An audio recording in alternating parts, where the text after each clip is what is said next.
Hello good morning students.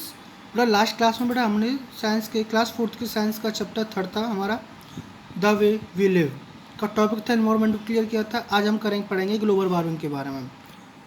An increasing earth normal temperature is called global warming.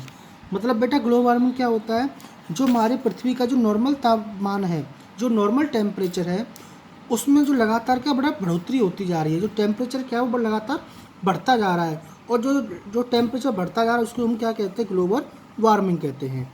The temperature increase cause by certain cases called green house. जो temperature जो कुछ gases हैं उनसे बढ़ रहा है उनको क्या कहते हैं, ग्रीन हाउस गैस कहते हैं बेटा।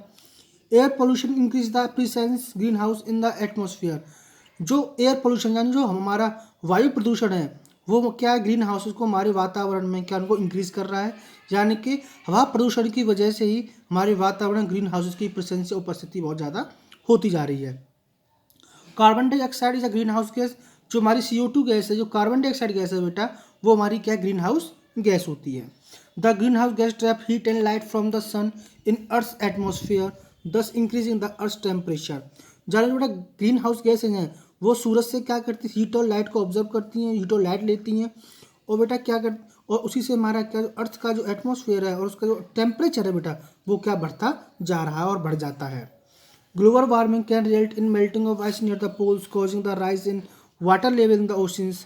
यानी बेटा क्या, जो ग्लोबल वार्मिंग की वजह से ही जो हमारे हिमखंड हैं, जो हमारे बर्फ़ के जो बड़े बड़े टुकड़े होते हैं, जो समुद्र के किनारे होते हैं, महासमुद्रों में होते हैं, महासागरों में होते हैं, वो क्या पिघलते जा रहे हैं। जो गर्मी का जो तापमान है वो बढ़ता जा रहा है, और जो चीज़ें क्या आपस में मेल्टिंग होती जा रही हैं, और जो वाटर लेवल है वो भी क्या बेटा बढ़ता जा रहा है।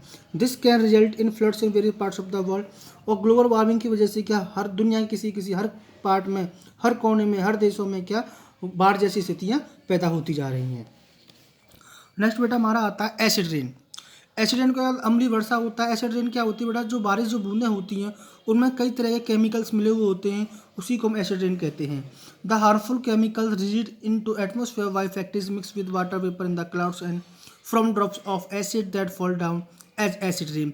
जब बेटा क्या होता है, जो कई जो फैक्ट्रीज होती हैं उनमें जो केमिकल्स होते हैं, जो हमारे एयर में, हमारे जो एटमॉस्फेयर में क्या बेटा वो रिलीज हो जाते हैं, मिल जाते हैं। जब बारिश की बूंदें होती हैं तो जो बारिश की बूंदों में जो केमिकल मिल जाते हैं, घुल जाते हैं, और जो हमारे अर्थ जब बारिश नीचे आती है, फ्लो जो हमारी अर्थ पर बारिश पड़ती है तो एसिड रेन का रूप ले लेती है, और जिससे बेटा बहुत हमें नुकसान होते हैं। ये हमारी बिल्डिंग्स को नुकसान कर देती है, जो हमारी मिट्टी होती है उनको नुकसान कर देती है, उनको अम्लीय बना देती है, उनको बेकार बना देती है, और जो छोटे छोटे पेड़ पौधे होते हैं बेटा उनको भी इनको क्या ख़त्म कर देती है, ना नुकसान पहुंचा देती है।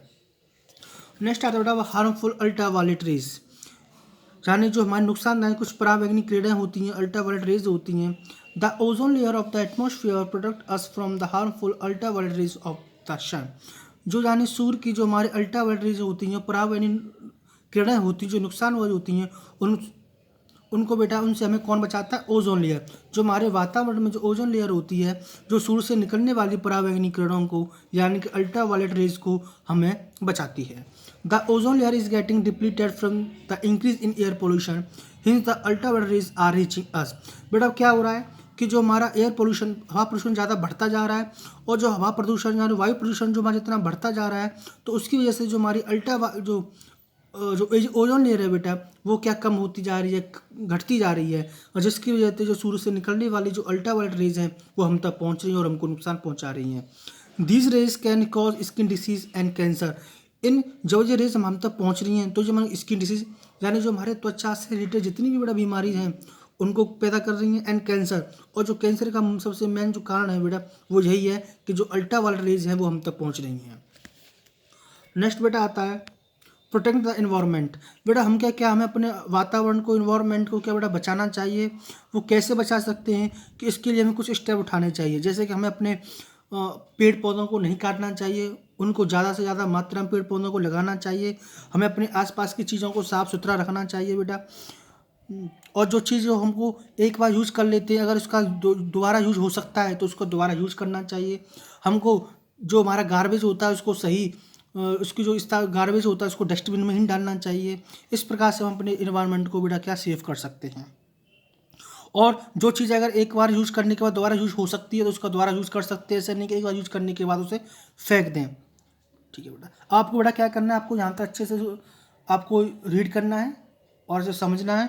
और बेटा आपको हमें अपने एनवायरनमेंट को बचाने के लिए हर पेड़ पौधे लगाने चाहिए।